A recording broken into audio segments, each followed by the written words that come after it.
Kadimi İran toprağının Zahmet-Seyir Mevzanı halkına, Dostluklu Türkmenistan'ın halkının adından sınırın ve mehri selam getirdik. Bugün İran'ın ve Türkmenistan'ın halkları için hiç vakti hattan çıkmayacak tarihi gündür.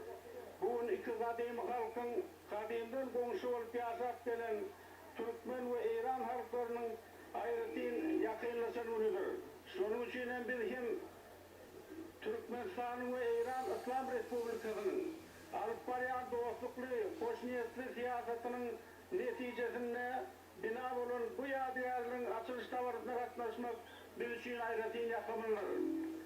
Bu bina Türkmen halkının sevori oğulları, Devlet Mehmet Azadi'nin ve Masumur Pırahi'nin üstünü kaldıran gümmel, İran halkının Türkmen halkına doğruluk dostluğunun ağırlayan alamatıdır. Şefer sözün kadir kımmetini bilen, İran halkının Türkmen edebiyatına olan kömür kuyusevinin beyanıdır. Şolun için hem mensu davaralı ünne, bilin halklarımızın has cevitleşen ünne, biret ve sarpasının önküden hem artan ünne, İran İslam Respublikası'nın prezidenti Kadırlı Doğu'nun Seyit Muhammed Katım'a tüy sürekten minnettar raydasın ediyor. Tarihin emri bilen, geçmişte bizim halklarımızın başında her yıl kovgalı, ağır fırsatlar olan hem olsa, bizim halklarımız hiç zamanla birbirine hile hürmetini yitirmeyendirler. Onlar birbirlerinin medeniyetini, rap desturunu, farklı akıllarla zilattırlar, hürmetlattırlar. Türkmenistan'ın ve İran'ın halklarının olarak katnaşıkları, bizim atlandırışımız yani Daş asırına değişildir. Bunurta Türkmenistan'ın ve İran'ın ilatının aratması, bizim İran'ımızda çelli 5. 4. bin yıllıktan başlayıp arkeolog ebavatda başlanıyor. Bu 3. 2. bin yıllıktan başlayıp Türkmenistan'ın ve İran'ın çeklerine Hindistan'a şeyli hem Kiçi ve Aviya hem de Gündoğan ve Merkezi Avrupa tarihte Arilerin ve Turanların harekatı ile malum olan hareket başlanmıştır. En kadimi Türkü dilli ve İran dilli tayfalar öz şokunyan kerametlerinden bir bütevdiğini ulgamı dörüdüp ulu hırmatları var kılıktırlar. Zarastristlerin kerametli kitabı olan Avesta Türkmenistan ve İran'ın halklarının tarihi boyunca kımmetli çeşme olup duruyor. Arilerin kerametlerden duran vilayetinin 7'sinden 4'üsünün Nusoy'un, Merv'in, Arya'nın, Sarayçırosu'nun, Gönlün ve Türkmenistan'ın şeklini değişikliği tekindir. Yirkuat ortasına dövründe de 4. 5. asırlarda Avdal Türkmenleri bilen Sasani'de İran'ın arasında yakından harekatlaşıkları yolu oynup Onların arasında katnaşıkların, yani babatta kulağı ulluk bulmanlarına karamazdan, onların başka düşmanlara karşı uğraşta harbi birleşmelere, birleşendiklerini belli etmek gerektir. Türkmenlerin ve onların atanavalarının yünglerce yıllar katnaşı edilme neticesinde Gürneçe'nin Parsların etnik bilimine koşulup gidenliğini ya da Parsların Gürneçe'nin Türkmenlerin bilimine koşulunduğunu hiç kim anık bilen o. Türkmen tayfalarının Bayatlar, Avşarlar, Kaçarlar, Rumlular, Ustacılar, Şamlılar ve başkaları yani bir böyle Parsların bilimine giriptirler. Başka taraftan olsa Türkmenlerin teke, Ata, Göklön, Yumut tayfalarına hazır hem Parslar diyen tiri tayfalar var. Bunu etnik yaklaşıkların dolanlığına şayatlı ediyor. Sidiriyetler diyen dinastiyasından olan İran padişahlarının Türkmen atan zorluktur. Nedir Avşar Türkmenlerin tiyetinden zorluktur. Kazarların dinastiyası hem gelip çıksı boyunca Türküydür. Beyik Selçuk Türkmen İmperiyasının beyik veziri gelip çıkışı Fars olan Rahmet'in akıl payvasına Türkmenler hayran alıptırlar. Ve konuptırlar onun meşhur siyasetname işi. Bilim bunları da şimdi edip yetip, şimdi Türkmen devletleri, Gaznaviyetlerin ve Selçukların tarihi boyunca ingen çeşme olup duruyor. İktisadiyette, Orta Asır'da Horasan'ın hünerinin çürük, Sulgut ve Sevda yukarı şeye olup durur. Şurlu burada olsa, Demirel'de İran'ın uygunurtu Türkmenistan'ın yerleri geografik sayıdan onun şehirlerine yürüktür. Türkmenistan'ın şehirleri Mer, Adıgır, Sarat, Nusoy, Mekne hem de İran'ın şehirleri Nişapur, Maşad, Asbuhan ve başkaları bir ulgama birleşiptirler. Şolunda hünermentçilik ve oy huzuru önlerini alış çalış etmek en derece faydalıktır ve faydalanıptır. Onların arasında katlaşıklar yürüyüş etnamalar ile ulaştırılıptır. Orta asırlarda Türkmenistan hem İran uzak günler, Hindistan, günler, Avrupa ve günler Asya ile ulu meşhurda sevdayı işleri yaşayıptırlar. Bu iki yurt mühim ulu siyasiyatı eğiliyor ve birbiriyle alakasılıklı katlaşıklar saklap, olur hakikatte büyük yıpık yolunun altın kervan yollarına görevçilediktirler. Halkara sevdasyan, eğitim işerki sevdasyan iki yurdun iktisadi durmuşuna olurunu yeleptir. Mer, Adıver, Nusoy, Gürgün, Karayın, Nerenin ahir bilen kervan yolları arkalı bağlanıştı oluptur. Saratın üstülen Nişapur'a, Hünmatır İran'ın beylik şehirlerine taraf uzulup gidiyen baş yol sürekli başlanıptır. Bu sevda yolların uğru, su saklanlayan defralar, buyurur, ağlatmış bölümleri, kervansaraylar, uğru dinleri bile üçüne ediliptir. Tarihi ıkballar, İran toprağına Beyk Selçuk, Muhammed Tuğrul'un cesedi yatır ve şehrin onun mazarı var. Maşrafta Türkmen'in Beyoğullarının miri, Moğol İmperiyası'na esvat yoldaşlığı eden Muhammed Bayram Han yatır. Mert'te İran'ın Temedan şehrinden bulan Koca Yusuf Hamedani adı bilen dinden tanınan Şeyh Abu Yakup Yusuf İbn Ayyub'un mazarı ve mescidi var. Rudaki'nin, Ferdowsi'nin, Abu Said Mani'nin ve Necmettin Turan'ın, Sadi'nin, Himdi Hafi'nin, Ömer Hayyam'ın ve Mahmud Pelvan'ın, Abdurrahman Zami'nin, Cahan Şah Hakika'nın, Nesimi'nin, Fizuli'nin, Bayram Khan'ın, Birhudar Türkmen'in, Devlet Mehmet Aladi'nin, Masumul Prahi'nin ve Beyleti akıllar şahirlerin, Müslüman dünyasının pir ulumlarının sarfolet Türkmen ve İran halkının arasında ilmidama bilen tutuluyor. İki halk için hem insaf varlığının büyük nutkularıdır.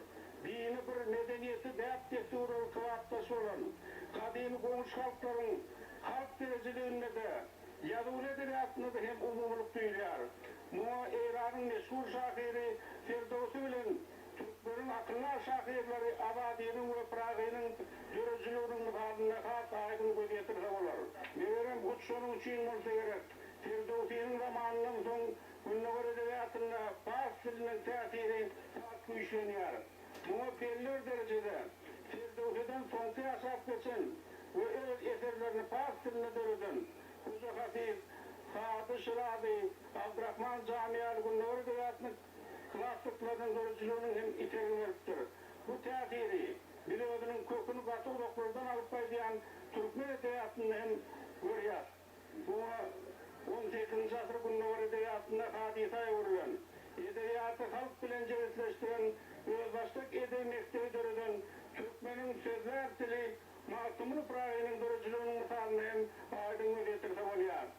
Abu Said, Ömer Hayyam Hamedani, Firdevsi Nizami, Halil Pervani, Celalettin Rumi, Cami-ül Mani, onların yanına men hemsanlardan deyip arzu ediptir.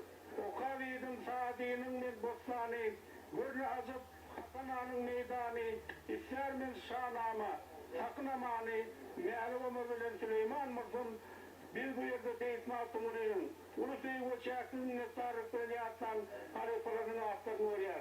Matumun başır şırınla Şii Saadi, Mevla Cami, Ulye'de Sultan içinde deyip elbette bu atları tutulun ve tutulmadık Müslüman edebiyatının, leğenlerinin Devlet Mehmet Aladi'nin, Matumun Prahi'nin kitaplarını bir anne şüphelidir.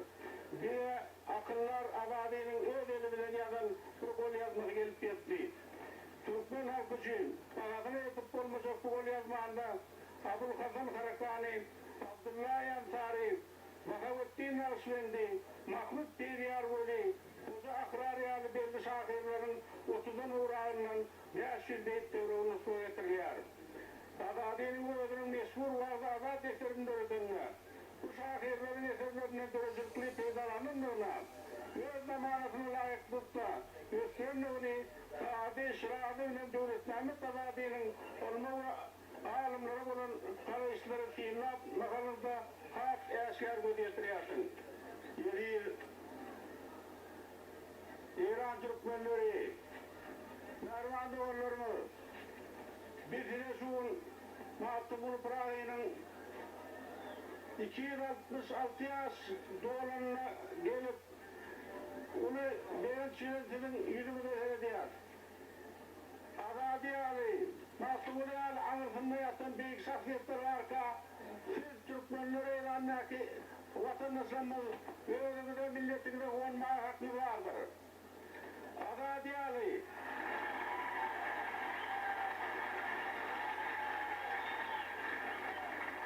Azadiyal ınsaflı adamın elinde terbiyelenen, Azadiyal büyük kök tarafların alim nezdinde bilim alan, Mahtumulinin görücülüğünü alimler Cemşid'in zamını deneyenler. Doğrudan hem Mahtumulinin görücülüğünü durmuşun ehli meseleleri söylenenliktir. Şunun için hem biz onu ehli bulundurun, ehli doğruların şahirdeyiz. Onun eserlerine Muhammer'da Fereddin Aktar, Bayezid Bistami adı Başbaşan Aman'ın meşhur kahramanı Rüstem ve Beyleki meşhur şahsiyetler hatirelinler. Mahtumullu düşen rivayetler, hikayetler, vakaların yurdumu iki halkın, Farsların hem Türkmenlerin arasında giyindir rivayetler. Mahtumullu'nun eserlerine İran, Şakran, Ostıhan, Tevrir, Masır, Nisapuriyalı belli şehirlerin adlarına Başlı'da Kutlarlı yer yurda atlarına hem duşenmek oluyor. Bunun öyle onun külli İran'la belent bulup onlara kuvanıp gelenlerini anlatıyor. Bunun atımının eğleyip seyri seyranı keşfetsem külli İran'ı diyen fiyatrları hem sayası ediyen olacak. Bilim alimlerinin beyan malumatlarına göre Mahtumul Pırağı'nın Fars dilinde dörüzgün bir divanı buluptur. Belki gelecekte Türkmen Fars alimleri arkalıcıklı işleseler şahirin bu divanından bir nişan tapılır deyip ümit ediyorum. Hazır kuvvetli Mahtumul'un eserlerinin Fars dilinde bir kitabı neşir edildi. İran'ın elçimi alimleri şahirler tarafından azadıdır Mahtumul Hak'ta olma işler yazıldı.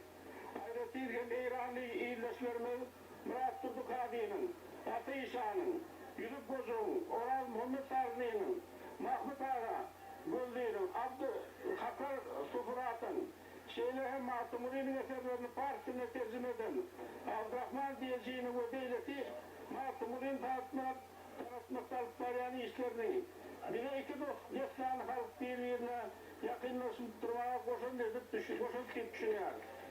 Gelecekte bu işler devam ettirirler. İran sahiplerinin eserleri Türkmen diline, Türkmen sahiplerinin eserleri Fars diline çıkıp iki halka getirilip durursa iki doğumluk halkın hasken kısmına getirir.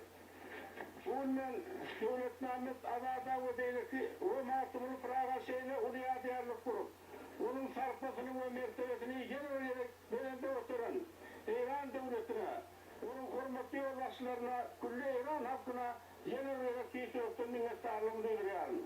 Tuzattan faydalanıp dediği vatandaşlarımız, İran'la yaşayan Türkmen doğanlarımız size yüzülecek olan İran devleti sizin atı vatanı, Türkmen devletin sizin atı vatanı, siz iki devletin insanı.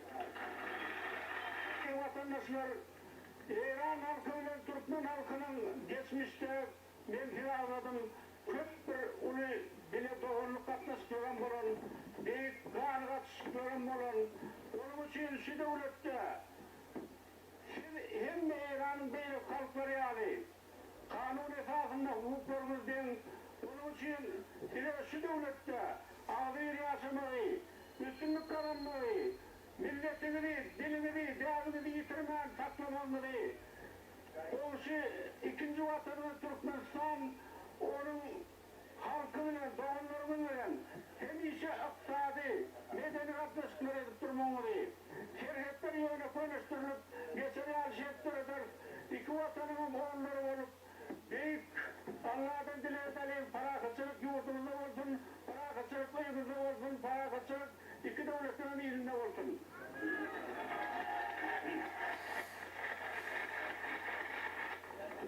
Doğumlarımı yine bir sıra çıkladım. Türkmenistan'ın halkı 20. asra özünün altın asırına sahip görüyor. Altın asırda Türkmenin ruhunu, Türkmenin ağzını, düşüncesini, değerini, dilini, farakat halk, azir halk hükmünde, akıllı halk hükmünde dünya çıkarmakçı. Bundadır Türkmen'in atalarımızın kılıcına, atına dayanan bulsa, inni Türkmenler öz akıl paylaşımıyla dünya tanıtmalı. Sizin şu Türkmenlerin beraberliği. Onun için ben yani devlet ministeriyle gurur edip arada özde onun İran'ın büyük oğlu, İran'ın prezidenti Seyyid Muhammed Hatın'a çağrı ettim. Türkmenistan'a ziyaret etmeğini 20. asırda Türkmen İran katlaşıklarını altın katlaşıkları olmak arada Alalısın, Muskos'un dünyası şol Alalısıkta da Türkmenler bilen, İranlı Türkmenler bilen Türkmenistanlı doğanlarımızın arasında katlaşıkları birikleştirmek, arkadaşmak hemen bölümünü tutuyor. Ben şunku hatiri onunla sözümü tamamlar. Büyük akıllar masumluğunun şu getirleriyle tamamlansıyarım. İlimiz ulaştım savunma diyada, tohumlu olup tamam mırtılgısımız. Büyük akıllarına yetişiyali, Türkmenistan ve İran halklarının geleceği eşletli, durmuşları hem inşaatdan olsun. Şunun hemmemiz birleşip Allah Teala'dan değerliyim. Siz Türkmenler, şu atalarının yani mertleri, gayratlıları, akıllarları, paysatlıları, saklarsınız deyip Allah'tan dile ediyen sağ olun, hemen sağ olun, hazır olun.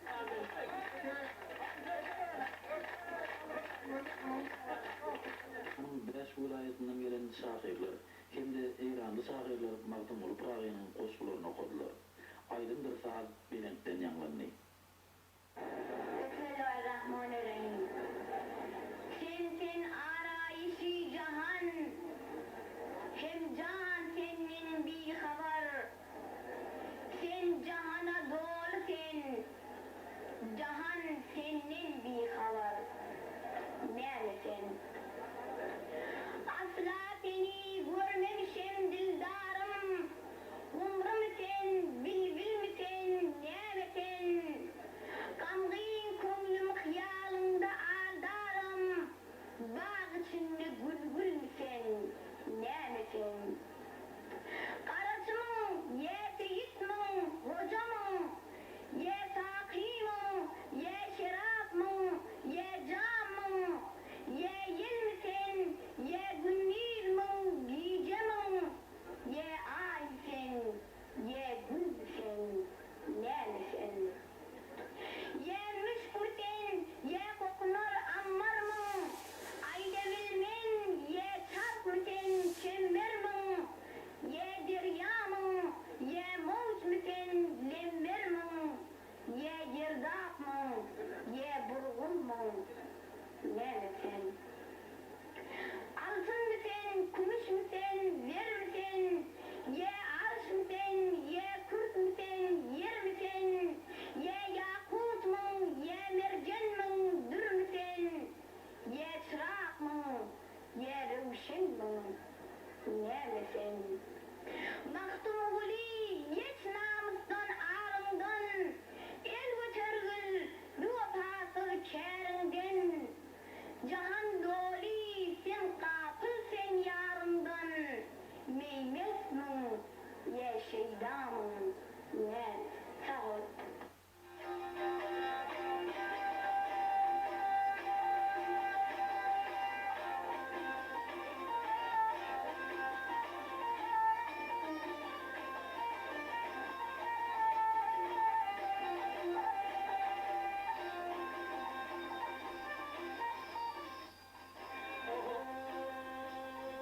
Ey kerim kâr günahım güleşeyle, ey rakîm şer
İran'da yaşayan Türkmenlerin vekilleri bilen buluştu. Bu vakitler ben Türkiye'de şu Narıncık'tan Dıgınetreye Demiryolu sözüyle değiştirelim yani.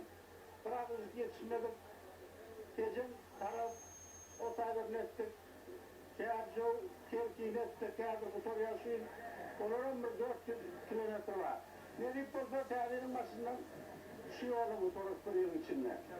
Demiryolu'nun, karayolu'nun olsa, dağ takımları gitse, ne takımları gitse, benler Türkmen port bilen, Türkmen başportunun arasında yağmur katlar. Artık öz yurdumuz veya iki yurtta da gelir yarışıyet verilir inşallah. Hatta de onun bilen o alışıklarımız var. Yakınlarda Necip Korkacak Oktavr'ın 20'sine 8 yıl karıştırılımı da var. Şu anda Necip Korkacak'ın bilen 20 asırda katlaşıklarının adam katlaşıkları, mal katlaşıkları, akıl katlaşıkları, medeniyet katlaşıkları, din katlaşıkları hem nefret eder. Böyle hiç öğrenmem. Bunların içine koşulmak, bunların bir koşulmak, Kudaya şükür. Komşu iyi Allah veriyor. Türkmenler buraya yer almaktan komşuyla alıyor. Komşu bir tarihte adamda aktörler yani. Şu halk kadim halk, Türkmen halkı kadim halk. Türkmen halklar içindeyim kadim halk, Türkmen halkı bile halimdir. Onun için yani adetlerimiz, dinlerimiz, oyunlarımız, medeniyetimiz ağırda geliyor. Burada katlaşa yerden var. 20 asırda Türkmenler hemen ağzı oluyor. Hemen bir Bıtayda yurtta üstünlük programına verelim. Bir üstünlük program ona verelim. Erkin katlar yani, ağırda da mülk edilir yani, öy tutunur yani, iş eder yani. Yiğitler oğlanları mümkünsün tercihme yürütürler. Deyip olsa bu şunluğata gelirler son, kararda yazar konuyu. Onun için ağzıyı bir saklan. Masumulu büyük akıllarımızı bilen bizzat büyük erkek oğuz'a vardım. Buğday var. Kargarada yakıtayttım. Demeden yerler onun. Kummarın boyunla birinci yakıtayttım. Yakıtayttım. Ayette öğrettik oğuz'unla. Bu saygıda Türkmen halkına artmasının hem nâri uzanmıyor diye. Bir maşinle açtım şu yani dost ötende senin üstünden, dağların üstünden, nohurun üstünden, karraların üstünden. Hem adamları uzanmıyorlar. Türkmen'in yaşlılarına, Türkmen halkına hem bir adamları yetirdik açtılar, mevki yetiren. Bir yurdumun nizinin, Atay yurdumu Türkmenistan bir tarafı yurdu. O yurdu koğrağın, sakların, o gerek olanlar hem namın atı vatandır. O vatanın dünyada kar edildi, bir taraf devlettir, farahat devlettir. Onu işlere diye, Necip Bozda Türkmen'in o rahmetini film tekliften ederseniz atağı düşünler Türkmen'in uğunu 20. asırda arasılarıyım. Bununla haramlık var bu şehirde, bununla oğurluk, cumhurluk var, bununla bildiğinçilik var, dini razı terk edenler var. Olur hem de sonra da yani şiirin ayarına yani Türkmen yaşlıların maslahatını yaşayacak. Ona neticem, ona adam sizin ömrünü sayılan İran'ın son maslahatı 3 gün yaşayacak. Bu yılların akıl çalışmanın ayın ucuyla ultra edecek. Yaşlılar katlaşın bilir, 10 tane adam ne olduğunu sayılandı. Bizde 2 adımda katlaşıyor ama çok ayda ulu devletli maslahatlar edecek Türkmen 20. asırda. Onun ahlak ruhuna ait olmalı. Yani biz bir yerden arıktırsa bunu da tepkiliye, adetimize yani yaptan çıkarttırır, yani adamla itilaf getirecek, yani teyze asırda 1000 yıllık çalışanına Türkmen'in kılıcına dayanmalılar, akıl paylarına dayanmalılar ettim yani. Şunun sözlerdi akrar edecek. 10 yıl Türkmen aksadiyetinin adamların, başkalarının yaşayışına çelli. Memlekin Necip Bozda Türkmenistan'ın ölüşünü 10 yılda ölçer her yerini bilip halkın da ayrı siyasetçinin üstüne sardı da çok neticeli masraflar edecek. Adam başına büyük bozar 2005 yılda her adam başına o nesmin dolar yeter yani ürün öldürüp adam başına her masrafları bayıldı. Bu haksızlıktan asıl vatanımıza $2,5 milyon adam başına ürün öldürüyor. Büyük bozar nesmin ise o lokma yine de yeter tehir olur. Onun için bir özümüz o milletin bir halkının, milletinin kitibuluğuna, havadansılığına, bağırsılığına. Sizin de şu gelip durmaklarımız öğrenir arkamızda bir dağımız var bilyenler. Hemmemiz bilyenler misiniz? Kuday Teala hemmemize soğukluk versin. Kuday Teala hemmemize ağzı birlik versin. Şu gelip durmak, gidip durmak, şu akıllar hemmedi her kadınımıza kıymet koyanlarlar. Bağ koyanlarlar. Kuday Teala soğukluk versin. Seninle sözü selamettir dua edeyim. İnşallah hemmemiz şuna amin diyelim. Şu ağzı birlik. Hususan bizim rehberimiz, Mevlam-ı Azam rehberi, müzeralar, devletler hemmedi Kuday Teala hemmemiz ağzımız borup. Bizim Türkmenistan doğrularımızın reis-i cumhuriyeti bilen, başlığı bilen, vazirler, vakilleri bilen, tamam millet itaat edip, sana boyun hemmemiz doğru yolu, hem dünya hem ahirete parmaklar tevhid basılesi var. Bizim dinimizde, adetimizde, resimde hiç işgal yok. İnşallah biz ümit ediyoruz. İki Türkmenistan bilen, Cumhuriyet bir yurtta oluyor. Bizim de birbirimize mühman hem değil mi? O yurdunu verildi kararlı ediyor. Allahümme salli ala seyyidina Muhammed. اللهم انصرنا نصر الدين اللهم انصرنا نصر الدين اللهم انصرنا نصر الدين واخذل من حضر المسلمين اللهم انصر قائدنا وراعينا الامام الحامدين ربنا تقبل منا انك انت السميع العليم واهدنا الى الحق ولا طريق المستقيم اللهم الف بين جميع المسلمين اللهم الف بين جميع المسلمين ربنا تقبل منا انك انت السميع العليم واهدنا الى الحق ولا طريق المستقيم برحمتك يا ارحم الراحمين صلوات اللهم صل جنوبی نیازدار سنده نمازی مسئله جنوبی شما در سخنرانیتون فرمودید که ایران و ترکمنستان دارای مشارکت عمیق فرهنگی اقتصادی و اقلیمی هستند. دورنمای روابط جمهوری اسلامی ایران و جمهوری ترکمنستان را برای عمیق‌تر شدن این روابط چگونه دیدید؟ Hürmetli Cenab-ı Hak Diyarı'nın çıkışımızda Türkmenistan'ın ve İran'ın tarihinde onun devletlerinin ve milletlerinin tarihinin ve bazı kayıtları. Sizin nazarınızda bizim devletlerimizin geleceği tertip etmesi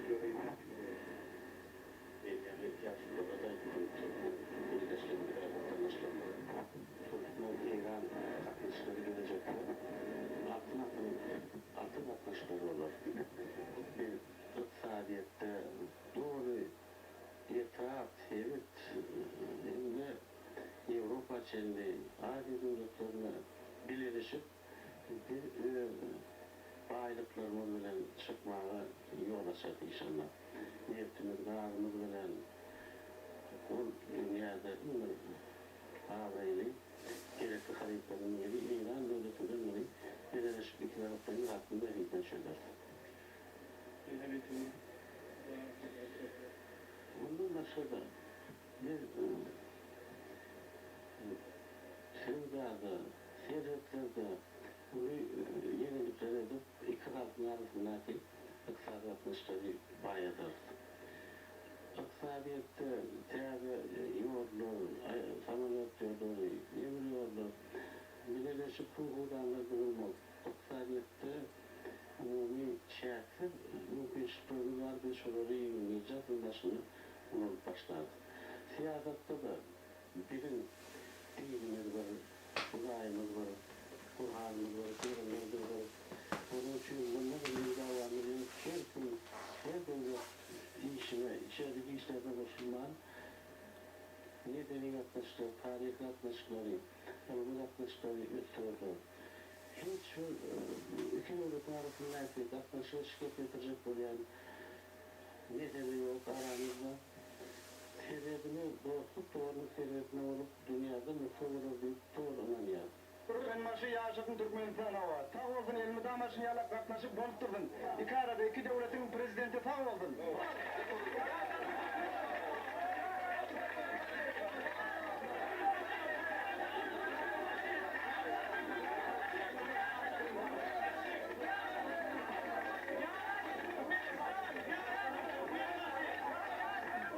Niyazi mübarek oldun, yurdumuz barakat oldun.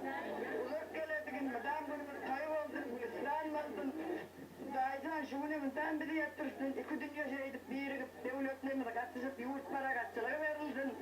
Mübarek oldun. Ben nasıl zaten oldum. Beter beğendik elmudam yardımımızdan ağlar oğuncuklarımıza. Mahtum olan gözatlarını mıdan öğretmek, öğrenmek küçüklüğümüzden öğreniyorsun cırbatları. Beter bir yer yapmaya mı diyeceğim bilemem. Yani beter barakatçılıkta oldun yurduna iki yurtta şeyler. Elmudam katma şeyler inşallah sana. Lafıda can sağ olasın. Hoş geldiniz. Murat'ın yurdumuza, Mahtum olan yer başına. Hemen beğeniyor. Ziyaretini kabul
Şimdi kuyut Türkmen ilini deyip. El ayta Tarmına ilini deyip yer gelip içini surat getirdik şimdi. Orada adamın ellerini vururlar, bütün tarih akalan Yani toprağı hem yurduma adam olsun. Bundan ne beter ölsün gelecekte. Olur bir yurtlu bir vaktin. Ben maskerdarım, hoş geldin sen Mahmut. Ben maskerdarım, imanım, ıkrarım, hoş geldin sen vatana. Mahmut geldin sen. İlmine katsın. İlmine katsın. Oğlan katsın gördün sen. Mahmut serdarım, ulak yası serdarım. Benim imanım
Hawa, hormatly doğanlaşlar, dostlarlar. İnsiyersiniz yalak.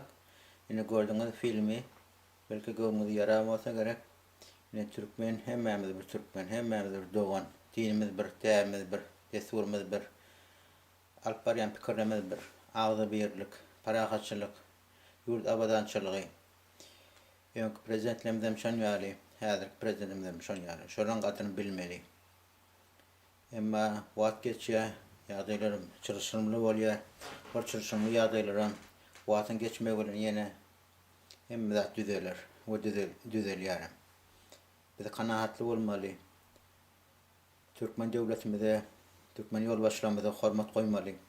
O da devletimiz açana silasak, devletin bizi silar, hürmet koyar. Ağzı birlik zat, parakaçılık zat hiç her bir yurda yettirmiyor. Şoň üçin paragaççylygy, arasaçylygy we agzy birligi, birek syylamagy, hormatlamagy, döwletimizi syylamagy, döwletiňem bizi syylamagy, oňa has biz begenmeli, büýsenmeli, uwanmaly. Hemmemiz bir Türkmen, hemmemiz bir dogan, hemmemiziň ata-babamyz bir, gitjek yerimiz ýok. Biz şahirlemedi, ýazyjylamyzy, alimlemidi, Türkmen devlet yolbaşçylaryny haýsy organlaryna taýat ýok. Olar gollamaly, syylamaly, olaryň pikiri bilen öz pikirimizi deň alyp barmaly. Azy bir bolsak hiç açan bize ziyan yetmez hiç ýokdan. Ama durly ýagdaýlar bilen, durly ýagdaýlar döwürde, ýöňkü döwürlerde öz beşiňe diýalak Türkmen halkynyň başyndan geçipdir. Birinci Jahan Urşundan tut, Rajdalyk urşundan tut, ikinci Jahan Urşundan tut, öwlesi ýagdaýy bolan ýagdaýlarda onun içeride, onun öňünde öz biçiňe diýalak biziň beýik paýtagtymyz bolan Mary şäheri, onun öňünçe ýa-ni Daşawy welaýatyny ziyaretlerin öz görüşüne diýalak ziyaretleri, bilişine diýalak her gaýsynyň öz şoň taryhy ýagdaýlary bar. Balkan Awada seretsek onu Maşret Mesuriyan bar ýadygarlyk. Şu her biziň ýadygarlygymyz, biziň durly taryhlarymyzy aňlatýar. Hawa. Könürgünç uly iň bir paýtaht bolan ýer döwürde, onu Çengiz Han döwründe şeýtler gatýarlar. Ulu amaratlar bolan, ulu kitapxanalarymyz bolan Mahtumul Atamyň döwründe öňkü döwürler dedi. Biz şo döwürler ýatlap, biziň häzirki döwletimizem hasam paragaçylygy ünsberýär, azabirligi ünsberýär, ýurdy içinden we daşyndan gowrak gezýär. Her türlü ýagdaýlar bolmasyn diýip öz raýatlaryna has hormat goýar. Biz şo hormatlary, sylaglary bilmeli. Häzir görýäs, daşa ýurtda okap bererler bar, işlap bererler bar.